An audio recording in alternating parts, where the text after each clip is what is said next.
All right. As promised, to wind out this weekly show, I have Ben Jones, CricViz super analyst, something like that. I never thought to call him that before. Probably never will again. To do week 2 of the I haven't watched a single ball of the IPL, so Ben can watch it for us. Pretty clunky segment name. We'll work on that. Jonesy, I'm still in the tournament. I've still not heard Mariah Carey's "All I Want for Christmas Is You." I've managed to avoid seeing a single ball. We're a week and a half into the tournament. I feel good about this. Past performance might be a reliable indicator of future performance. I might get through the whole thing. We'll see. But I have got some vague idea of what's going on because, I live on the internet. But you're going to give me, as we did last week, as I welcome you, the 6 major talking points, the 6 balls, original concept. What are the 6 things about the IPL in the last week that I need to know so that I can still mix in polite company? Hello. So first things first, thanks for having us back. I'm never quite sure if you're going to trust me to do more than 1 week of IPL content. It's great to be back here again. They say you play the final word twice in your career, etc. I've got a better name for the segment. I think we can Oh, go yeah. with Tartargeddon, because ultimately it's to say we're just ripping off Whamageddon, aren't we, for our own needs? So I think we ball one. basically are. This is exactly what we're doing. It's hard to get very good, It's what we're really. doing. It works. It works. So ball one, and it's a limp one, but I'm still struggling to get through my over. Everything is very even. I said it last Okay. week when we were talking about, it's post mega auction. Everyone's just filtered all the players out, and we're a week and a half into this thing, and everything is still really balanced. Half the league has played, or 7 of the teams have played 3 games. All of them have won 1, lost 2. So like everyone is taking points off each other. The 3 teams that have got 100% records, Punjab, RCB, big up the boys, and Delhi Capitals, they've only played 2 games. So it's not really a reasonable sample size. Okay. And yeah, as you say, maybe not predictive of future performance in their instance. But first things first, I'm trying to open this out to the final word listeners. It's been a really open, even competition so Okay. far. So there's still plenty of room on the bandwagon if you want to pay your Sky Sports subscription and come and join Okay. us. So no front runner. Has anyone stunk the joint up and like had a real shocker, or one team's blitzed another team by 150 runs, or anything like that, or Every time, really been 180 versus 180, or 240 versus 240? yeah, that accounts for inflation. No, it's been there was a bit of nervousness. I think in the Mumbai camp they started with 2 defeats, but then they came back and won either last night or the night before. I can't remember. Okay. And so they're looking a bit more respectable. They've got their 1 from 3, so no one really looks terrifyingly good or terrifyingly bad. And the teams that have won 2 from 2. Punjab, RCB, and DC. I'd say of those 3, Punjab have looked much better than I thought, and I will come on to them later. RCB, they're playing this afternoon, so I'm not going to talk about them today, which is taking a lot of restraint for me. But they went and beat up CSK at Chapout, which is not normal, although they've done it quite a lot recently, but editorial license. Mm. And DC have been quite exciting as well. And that brings us swiftly on to ball 2, Second ball of which, the over. Tell us. thank you. Yeah, just turn around at the end, do the morning walkle at the end of my run up. This is a little bit out of date, but we haven't spoken in a while. But I think it's a good enough game that I want to bring it up. Last Monday night, Delhi Capitals versus Lucknow Super Giants, both teams' first game of the tournament, and it was an absolute snorter. Mm. And maybe one of the most remarkable comebacks I think I've seen in IPL history. Oh, LSG bat wow. first, they make 209 on an absolute road. Nicky Paran, Mitch Marsh both make 70 odd, but actually they leave a few out there, and everyone's thinking, "Oh, Delhi are gonna have a decent dart chasing this down." They then fall in an absolute heap. They're 7 for 3 inside 2 overs. All 3 of the kids are out. Fraser McGurk, Perel, Samir Rizvi, they're all gone. It's just left to Faf looking around the nursery thinking, what have I been left with? There's a bit of a fight back, but not really. And they get to 66 for 5 chasing 210. 66 for 5 in about the 10th over. You're thinking, this is done. This is absolutely dusted. WinViz is at 2%. I know you were thinking it. There you go. And Ashutosh Sharma walks in. Exciting young finisher, joined from Punjab Kings this season. He's an absolute ripper. And he, alongside Vipraj, the young leg spinner, pull off one of the great comebacks. We are talking, I think at one stage the run rate required was about 15 with about Wow. 7 overs to go. Vipraj is on IPL debut. He's a kid. He's not a batter. He's batting down at number 8. He smashes 39 from 15 balls, belts the spinners properly out of nowhere. No one's got a clue what's happening. The ground is on fire. Then he gets out. Starc and Kuldeep get out in successive overs. They are 9 down with 18 to win. Ashutosh goes mad, hits, I think, 3 boundaries in 5 balls, gets up and does the full "it's me, this is me," the full Jude Bellingham, does a little switch hit and then points at KP in the crowd, who's the Delhi Capitals batting coach. And it's one of genuinely the best finishes I've seen to a game of cricket in Wow. my brief but wonderful life. It was magnificent. So I'm looking at the box scores here. 17 for 420 in 39.3 overs, 420 lighted up. Winning one by a wicket, having been 5 for 66. At that point, you're mostly thinking, honestly, mate, please make it stop so we can get out of here. It's not a 4.5 hour game, and it turns into an all timer. Yeah, I mean that's why I've worked on enough broadcasts in my time where it's actually banned to say the word "super over" when you're in the comms box, because everyone has their home time delayed by an hour and a half, and it's a nightmare. But I was quite up for it on this occasion, and in the end, they needed 6 from the last over, and it fizzled out a little bit. It was honestly remarkable, and also that little finish at the end with Ashutosh, pointing to KP, that little bit of like KP's taken this youngster under his wing. It's a bit of Harry Brook. Here's what you could have won. Because obviously he was meant to be out playing for Delhi this season and pulled out. So from an English perspective, it was a bit. I want him having this mentorship, but it was class. It was a proper game, and Ashutosh Sharma is a superstar. Kind of ruins it that Ashutosh is close with KP. Yeah, it was all going well till you mentioned that bit. Oh well.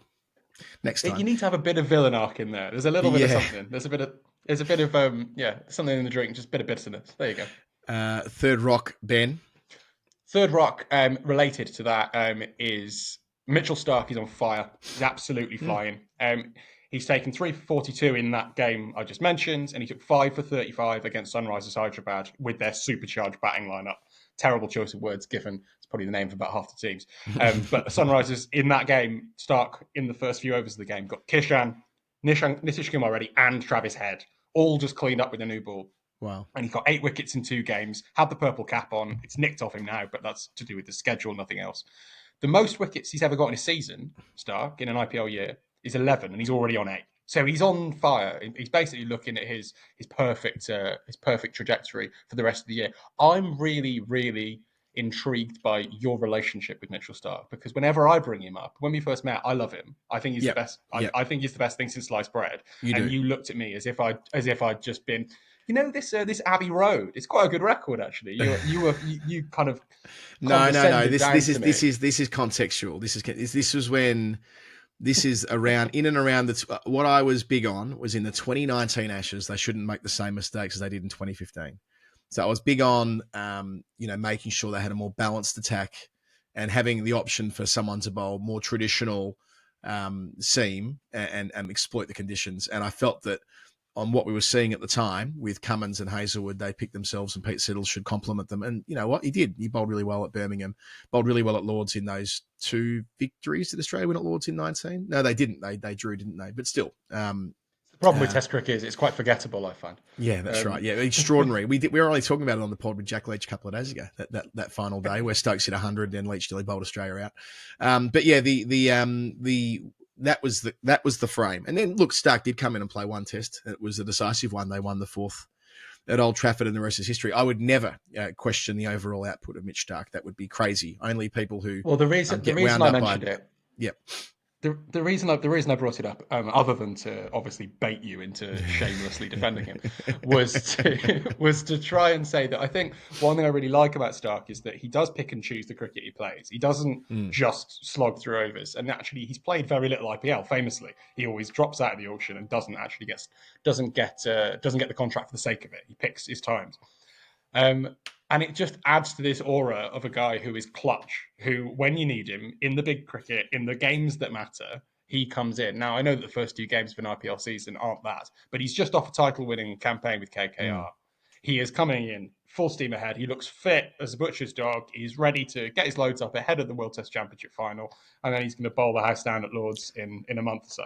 Probably certainly with Cummins, but probably with Hazelwood. This is an interesting part of the IPL for me, is that Hazelwood's had all of these issues with his body, well-documented challenges through the last home summer, but he's playing consistently for RCB, isn't he? Like, in fact, he's integral to their whole operation, as I understand it. So his loads will, in a roundabout kind of way, be up as well, heading to that Lord's test if they want to pick him.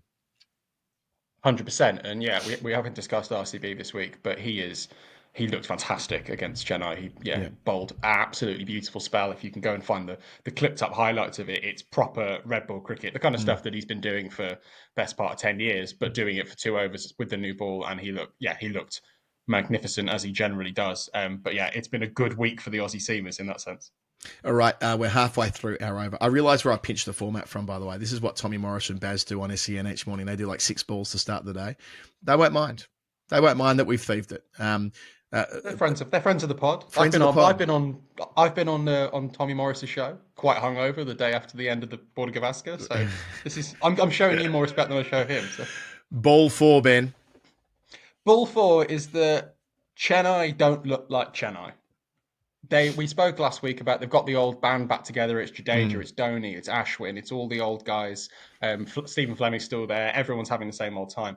But they've gone a bit wonky. They've gone a bit strange. They're known for sticking with players. Famously, there was that season, I think it was 2019, where they stick with Watto. 2018 maybe, where they stick with Shane Watson for the entire year. And he doesn't get a run and then scores a ton in the final. And that's very much the ethic of this franchise, is that they back the players all the way through. They dropped Deepak Hooda after 2 games. Straight out of there, next one in, bringing in Vijay Shankar. And again, a veteran for a veteran. And this is very much like not a like for like, essentially. This is a form personnel issue. They're known for not bowling very much high pace. Jamie Overton's taking the new ball in the IPL. This is not normal. They've got Matish Patarana, they've got Khalil Ahmed. Their bowling is very different to what they normally do. And it's not yielding the same results that we're used to for a 5 or 6 times champion. They look nowhere near as switched on as I thought they would. I think they'll be fine. I think they will be all right. But a lot of the noise this week has been about Dhoni, shock, because of his innings against RCB, where Chennai are chasing and it's got out of hand. I think the run rate's at 20 when he comes in. And I'm gonna break it to you, fella. He blocks it for 3 overs, and he waits until the required rate is basically 35, I think, or something mad. It's ridiculous. Really? And then he takes down the last over. I know, it's crazy. And then he takes down the last over, and he ends up 30 off 16 with a bit of red ink, and everyone's chanting. The crowd seem really, really happy, given that they've just been beaten up by their local rivals. And it all just speaks to a vibe that's not quite right. Stephen Fleming came out and said, well, the issue is that Dhoni can't bat 10 overs, so that's why he's coming in really down the order. And a lot of people are saying, would the captain, MS Dhoni, who was famously a stickler for fitness, a stickler for standards, would he be accepting 43-year-old MS Dhoni's inability to get out there and control the game from the halfway point or beyond? It's an they're interestingly poised. I think they'll be okay because I think they've got a lot of quality and they do tend to even things out and make the playoffs. But it's not a happy camp from the outside at the moment. Not comparing the two as individuals, but we have seen during the week the idea of Donald Trump running for a 3rd term. Will MS Dhoni play into a 3rd decade? These are things that could well happen, independent of each other. Not comparing the state of Indian cricket to the United States of America. That's not what I'm doing either. Although some might. As someone who would like to go back to India at some point, I will distance myself from those comments. No, I know that my Twitter account was trawled through last time I needed to get a visa, and that probably will be again, and that's fine. I'm far more judicious these days. It's fine. North London's lovely. I look forward to going back to India. As you know, I love going to India, Ben. So it'll be, I don't know when we're going back next. World Cup next year? Is that right? World Cup in India, T20 World Cup in Women's World Cup at the end of the year. Yeah, I'm not going to get to that. I've got other things. I can't do 2 things at once. But I'm pretty sure there's the T20 World Cup in India in. Would that be right? They come along so quickly. These T20 World Cups. They grow up so fast. All right, we've got 2 balls to go. As I always say, the penultimate episode of the series is always the decisive one, unless you're watching White Lotus, when the penultimate episode of the season was fucking boring. Did you watch that last night? See, this is good. We're back to what our strength is as a friendship, which is prestige television. No, I haven't watched White Lotus at all this season. I watched the first 2 series, fell in love with too many of the characters, and I've had to wait till I can binge it because that's how I consume. Yeah, that's fine. I felt we had some momentum. There was some good monologue bits that you always get with White Lotus. It was building, and then it just kind of stopped. It just kind of like it lost its energy. Do you know they spent 7 months? I'll skip it next time. So yeah, they spent 7 months filming it, and they couldn't spend. I learnt this on the news agents. You see, they couldn't spend much time on the other good news podcasts exist. Don't need to say that, not on the BBC.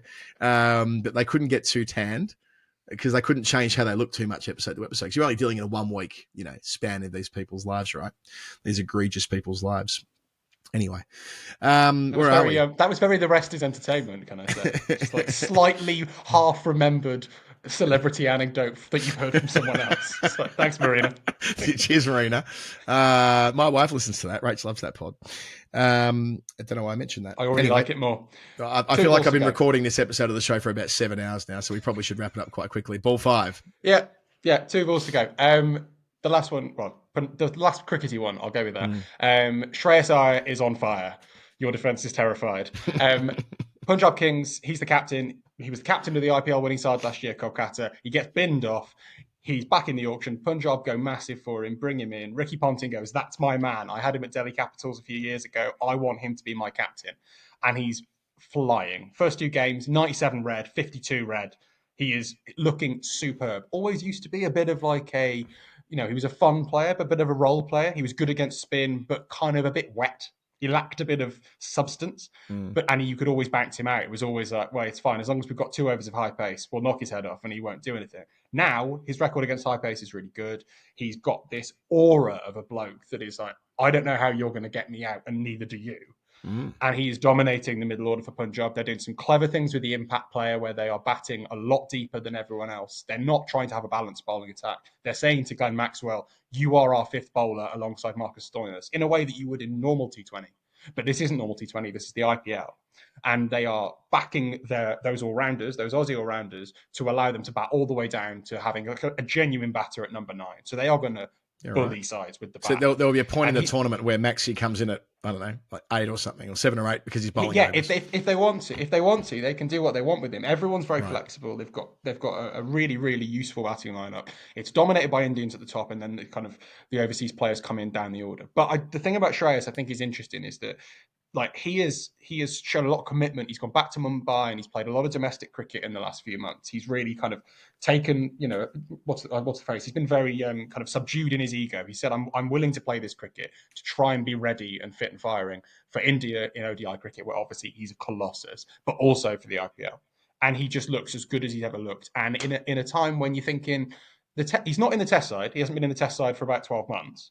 But you're thinking, Rohit Sharma, if India lose in England, which they may well do, teams don't normally win in England, suddenly they might be looking for an alternative captain. And for all kinds of reasons, they might not want to burden Jaiswal with it. Gill might not want it. There's all kinds of reasons. Shreyas Iyer's floated around as maybe the only guy who's dominating as a captain in terms of his actual record. And he's at a perfect age. He's 30.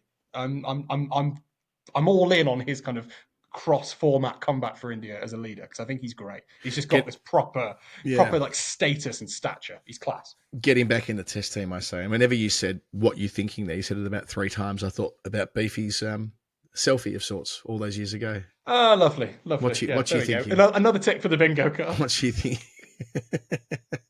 Hacked though. Hacked. Remarkable. What a man. Hacked. I'm gonna go ball 6 because I know that I can hear Tubes getting stressed, not literally, but always figuratively. That's okay. And you've been recording for an hour and a half, just and amazingly. One ball, and it's an apt finish. I think is that we've now twice in this IPL had a strategic timeout with 1 run to win. Which obviously is an advertising necessity. People who don't watch it, twice in innings, you get a 2.5 minute break where the bowling captain kind of goes to the umpire and goes, I want to think. And they have a 2.5 minute break, and it's clearly for ads. It's absolutely fine. But doing it with 1 ball to win does somewhat let the mask slip why we're all here, why the sausage is getting made. And yeah, last night, Punjab, with one run to win, the bowlers come out, they're having a nice little think, and then bang, first ball after the break, done. It's one of those ones. The reason I mentioned it is because I watch it and I go, this is flagrant, brutal capitalism in its barest form that makes me feel quite sad about the tournament that I love. And then I go on Twitter and I see everyone from England, kind of casual fans of the IPL, saying, well, this is a bit naff. And I go, no, you don't understand. This is to ensure that the competition gets made. This is necessary.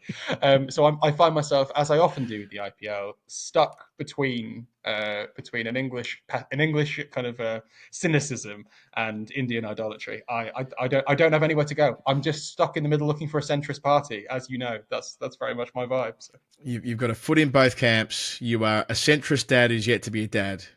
You can when you're a bit older, Ben, you can come to the centrist dad day at All Points East with me. You'll enjoy. And I joined the choir as well. So. That's more like there's not many blokes in the choir. That's not centrist dad land, but we can have these experiences together despite our age gap at some point in our lives. You've been terrific as ever. Ben Jones will be back with Tartageddon, a play on Whamageddon. We'll see if that sticks. We might change the name of it again next week. And work with it. That'll also be the end of today's sprawling podcast. It was in overdrive. That's what I'm looking for. It was in overdrive for the first hour and a bit, and we've been able to luxuriate in some bullshit towards the end. That's the way it works on the final word. We've got stuff to come. We've got Keaton Jennings, who was excellent. I spoke to him, I think yesterday, maybe the day before. That'll come out on opening day for the county season on Friday. Jeff will be on story time with Designate on Sunday. Not sure who he's doing it with, but it might be Ponsonby again. He was very good last week. Maybe Norcross, actually. I think Norcross might be back in the saddle for story time. And then it will move very quickly into season 18, which will start next week in turn. Thank you for listening. Thank you to everybody for your support. We love doing this, and we will talk to you again in a couple of days. Ta-da!